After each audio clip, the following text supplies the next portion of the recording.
Resident, Misteri Pena Berkepala Naga Mas. Penulis Indra Adil. Bab 20.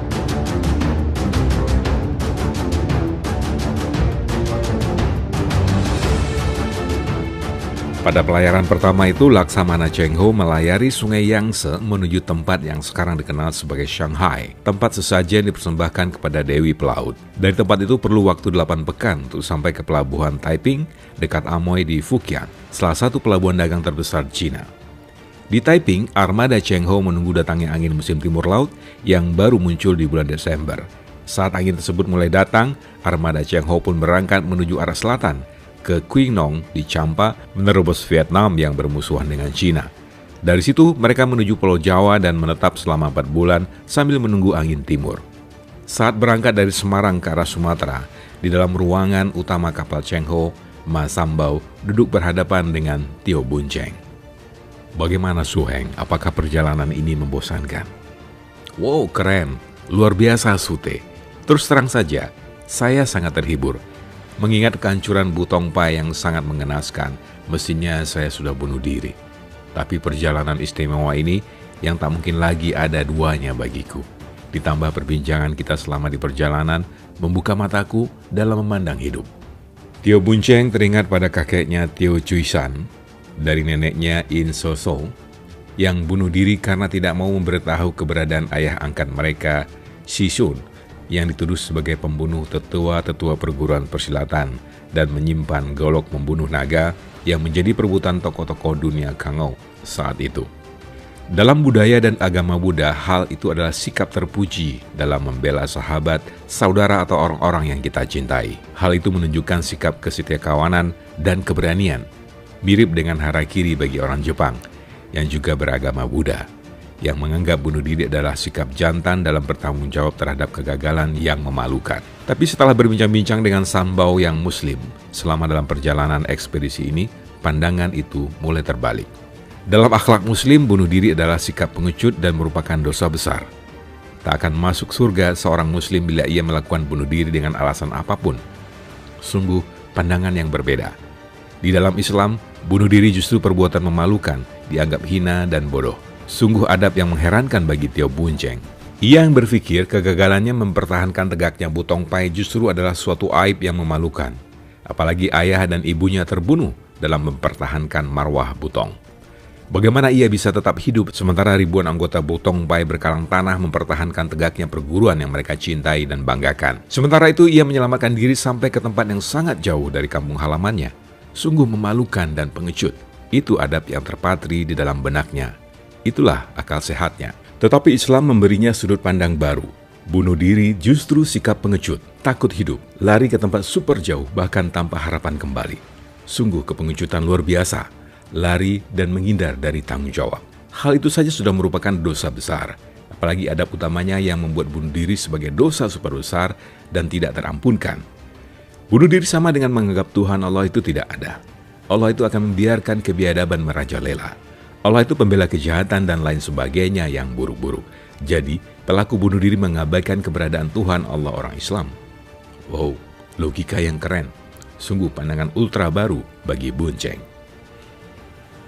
Oleh karena itu, bila ia seorang Islam, ia harus kembali ke Cina membangun Butong Pai yang nyaris punah.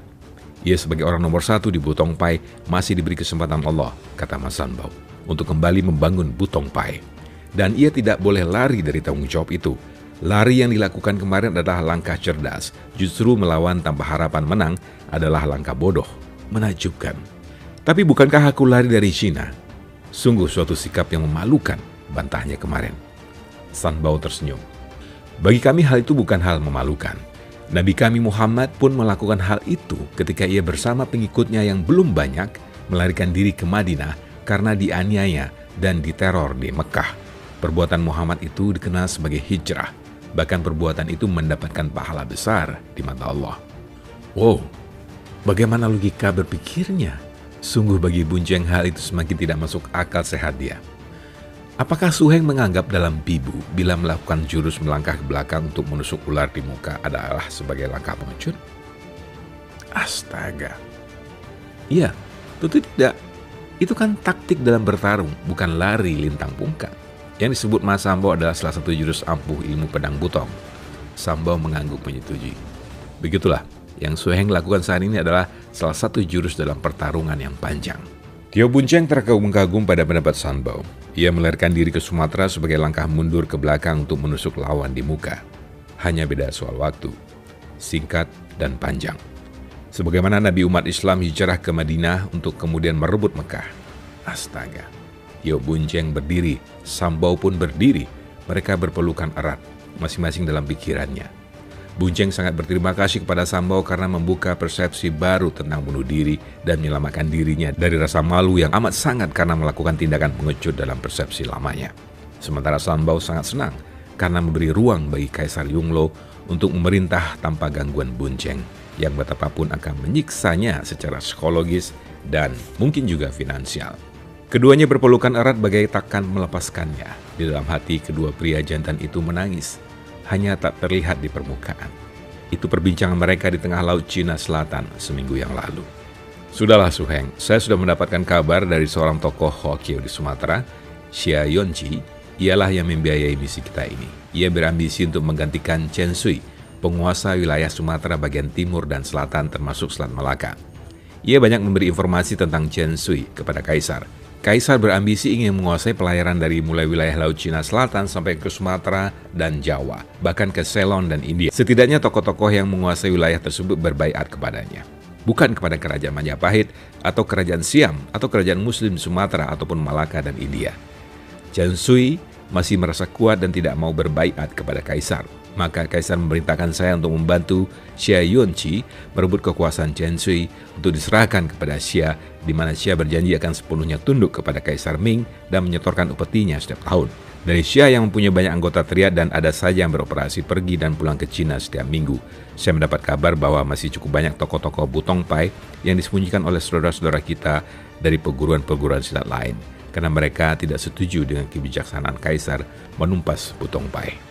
Trio Bun Cheng terdiam, tetapi gembira mendengar berita baik itu. Terima kasih atas berita baik ini Sute. Saya memang tetap berniat, bila situasi telah memungkinkan, kembali ke daratan Cina membangun kembali Butong Pai yang kini porak-poranda dikhianati Kaisar. Mas Sambau mengangguk, memegang tangan Bun Cheng dan menggenggamnya erat. Ia terharu, niat sahabatnya itu. Mas Sambau betul-betul bertaruh nama baik, karir, kesetiaan, jabatan, dan bahkan nyawa ketika ia mengambil keputusan menyembunyikan Tio Bun Cheng di ruang pribadinya di kapal utama ekspedisi Bahari Ming. Ia hakul yakin takkan ada yang berani mengeladah kapalnya untuk mencari Tio Bun Cheng yang buronan Kaisar Yongle. Bahkan Kaisar pun tak akan tega mencurigai orang kepercayaannya yang sudah seperti anaknya sendiri, yang bahkan membuat anak-anak kandung Kaisar pun menjadi iri terhadap Mas Sambau. Ketika menunggu angin timur laut di pelabuhan Taiping, dibuatlah skenario seakan-akan Mas Sambau akan kedatangan sahabat dekatnya yang bermukim di Taiping yang akan ikut serta dalam ekspedisi. Di malam hari dengan ginkang yang tinggi, Tio Bun Cheng meninggalkan kapal dan kembali keesokan harinya sebagai sahabat Mas Sambau yang bertamu ke kapal dengan penampilan yang disamarkan. Selama menunggu angin musim timur laut itu, beberapa kali Tio Bun Cheng bertamu ke kapal utama menemui Mas Sambau, sampai ia menjadi akrab dengan awak-awak kapal utama yang dihuni Sambau.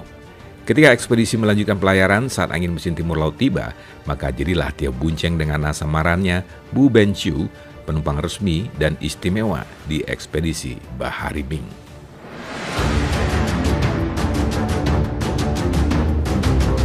Bab 21.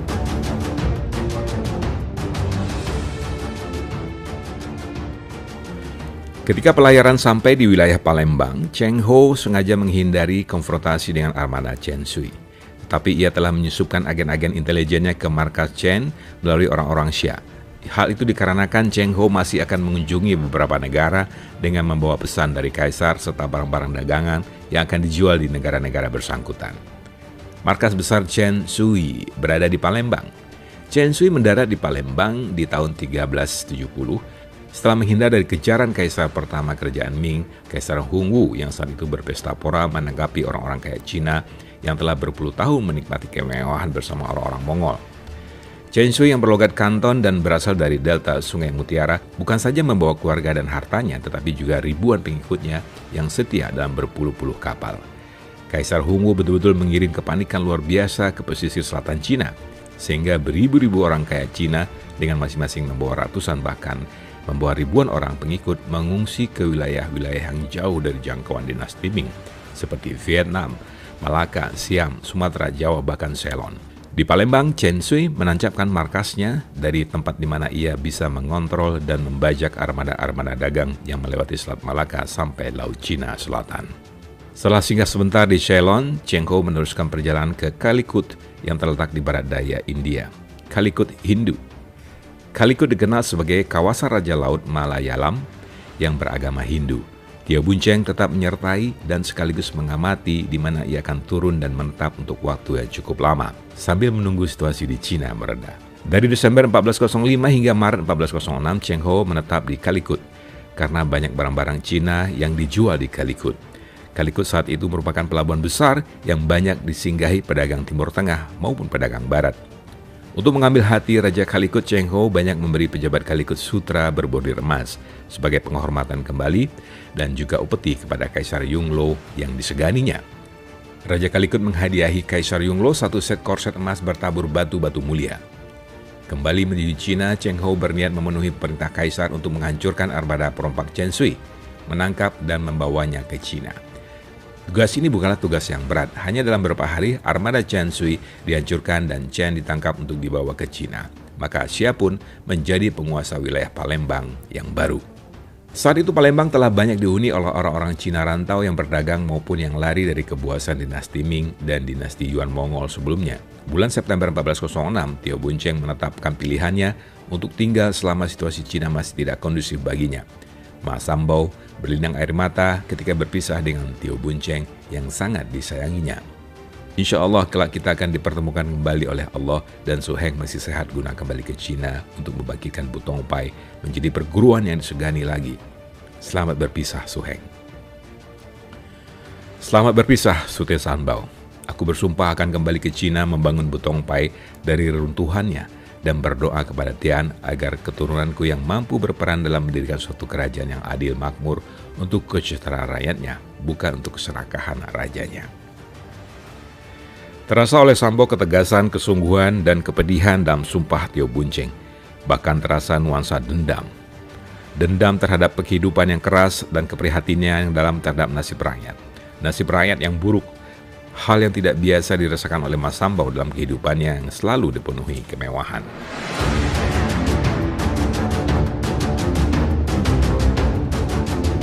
Bab 22. Mas Sambao atau Cheng Ho meneruskan perjalanan kembali ke Cina. Armada Cheng Ho mengikuti angin musim barat daya di sekitaran Kepulauan Singapura dan tiba di Yangtze pada bulan Juli 1407. Cheng Ho disambut secara luar biasa oleh Kaisar Yongle dan mendapat kehormatan sebagai laksamana besar yang sangat berjasa bagi kejayaan dinasti Ming. Chen dibawa ke Nanking untuk kemudian dieksekusi penggal kepala oleh Kaisar Yongle pada Oktober tahun itu juga. Sementara saudagar Xia Yongqi diangkat sebagai pejabat komisioner pengamanan wilayah Palembang. Artinya, ia bertugas menjinakkan komunitas Cina di wilayah itu dan memastikan loyalitas mereka hanya kepada kerajaan Ming. Cheng Ho masih menjalankan lagi 6 ekspedisi bahari yang spektakuler. Dalam ekspedisi kedua di tahun 1408, dengan 248 kapal, Cheng Ho kembali mengunjungi tempat-tempat yang sama yang dikunjungi pada ekspedisi pertama untuk memastikan kesetiaan wilayah-wilayah tersebut. Pada ekspedisi ketiga, Cheng Ho berangkat bulan September 1409 dengan hanya 48 kapal, tetapi membawa 30.000 orang terlatih dengan persenjataan lengkap. Ekspedisi ini memastikan dengan tepat kunci terakhir penguasaan Selat Malaka yang strategis, yaitu dengan menguasai seorang boneka di Palembang, mengkudeta Raja Malaka yang sebelumnya berkhidmat pada Raja Siam, serta mendudukan raja baru yang tunduk pada kerajaan Ming. Kemudian Cheng Ho mengendalikan Raja Islam keturunan Majapahit di Jawa. Tuntaslah sudah penguasaan Selat Malaka sepenuhnya. Pada musim semi tahun 1413, Cheng Ho berangkat dengan 63 kapal dan 30.000 lebih tentara dalam ekspedisi keempatnya. Ekspedisi paling ambisius ini mengunjungi Persia dan memasuki Selat Hormuz, kemudian menyusuri tapal Arabia menuju Aden di mulut Laut Merah. Meskipun kapal-kapal Cina selama ini tidaklah asing bagi Laut Merah, tetapi rombongan 63 kapal putih kemilau Ini merupakan ciri khas Ming yang berhiaskan mata buas, layar merah, dan bendera sutra di masing-masing tiangnya, ditambah pemandangan ribuan marinir bertopeng macan dan membawa senjata bambu. Segera menggentarkan semua armada lain yang jauh lebih kecil dan menciutkan nyali kerajaan-kerajaan yang dilaluinya. Pada bulan-bulan berikutnya, 19 kerajaan mengirimkan duta ke atas kapal Cheng Ho untuk ikut dengannya, sambil membawa hadiah-hadiah unik khas kerajaan masing-masing untuk disampaikan kepada Kaisar Yongle. Semua hadiah ini dipuncaki oleh hadiah dari Raja Bengal berupa jerapah. Begitu gembiranya Kaisar Yongle terhadap hadiah jerapah tersebut, karena jerapah ini menurut seorang Mandarinnya mirip dengan Qi Lin mistis yang muncul hanya untuk penguasa yang baik dan sempurna. Para kaisar memang memerlukan kehadiran tahayul dan lidah-lidah manis seperti itu. Pada tahun 1417, setelah 2 tahun dijamu di Nanking dan kemudian bertandang ke kota-kota lain di sepanjang sungai Yangtze, para duta asing itu disambut kaisar lagi untuk dihantarkan kembali ke kerajaan masing-masing dengan pengawalan ketat menggunakan armada putihnya yang lain. Sungguh penghormatan yang luar biasa dari kerajaan Ming kepada duta-duta kerajaan sahabatnya. Ketika ekspedisi bahari ke-6 dilaksanakan di tahun 1421, Cheng Ho tidak ikut, tapi menyusul belakangan. Hal ini dikarenakan kesehatan kaisar yang memburuk, ditambah gangguan orang-orang Mongol yang meningkat, menyebabkan Kaisar Yongle memutuskan memindahkan ibu kota kerajaan mundur ke utara, ke Peking. Dalam ekspedisi ini, skuadron-skuadron kembali mengunjungi pesisir Afrika, tapi baru 10 bulan berjalan, Cheng Ho dipanggil kembali ke Cina dan diangkat menjadi komandan militer distrik Nanking, menjadikannya pengawas atas bekas ibu kota di selatan itu guna melindungi punggung kaisar. Pada 12 Agustus 1424, Kaisar Yongle wafat. Kebijakannya mendukung banyak ekspedisi laut ini dikecam oleh para Mandarin, dan Cheng Ho sempat dikepung dan dikucilkan. Kaum Mandarin yang selama ini iri pada kekuasaan Kasim di istana mencoba menghilangkan catatan-catatan penting dan penghargaan-penghargaan yang didapat oleh ekspedisi. Akan tetapi, kaisar yang baru yang ingin mempertahankan persahabatan dengan kerajaan-kerajaan mancanegara yang telah dibina selama pemerintahan Kaisar Yongle tetap memberi kesempatan kepada Cheng Ho untuk menuntaskan ekspedisi bahari yang ke-7. Cheng Ho kembali mengunjungi Teluk Persia, Laut Merah, Semenanjung Arabia, dan Afrika. Betapapun ekspedisi Akbar Bahari Cheng Ho yang pernah dilakukan dinasti Ming di bawah kepemerintahan Kaisar Yongle menghasilkan banyak hal. Pertama, ekspedisi ini adalah ekspedisi dengan jumlah kapal dan tentara terbanyak dan terbesar sepanjang masa. Kedua, totalnya menjelajahi jarak terpanjang yang pernah dilayari oleh suatu ekspedisi bahari di dunia. Ketiga, merupakan ekspedisi terbanyak di dunia, 7 kali, yang pernah dilakukan oleh suatu proyek petualangan bahari dipimpin oleh laksamana yang sama. Keempat, menciptakan satu set peta dunia 24 lembar yang saat itu akurasinya sangat menakjubkan.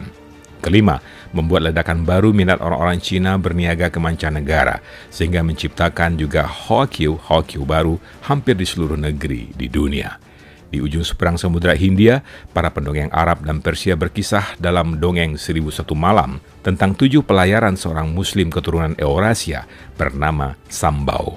Itulah kisah legenda Sinbad. Bab 23. Begitulah kisah moyang saya yang masuk ke negeri ini, Tuan Sultan. Johannes Tiro mengakhiri kisah tentang seruling putih yang baru saja dimainkannya dengan indah. Apakah saya menurut Tuan termasuk kaum pribumi?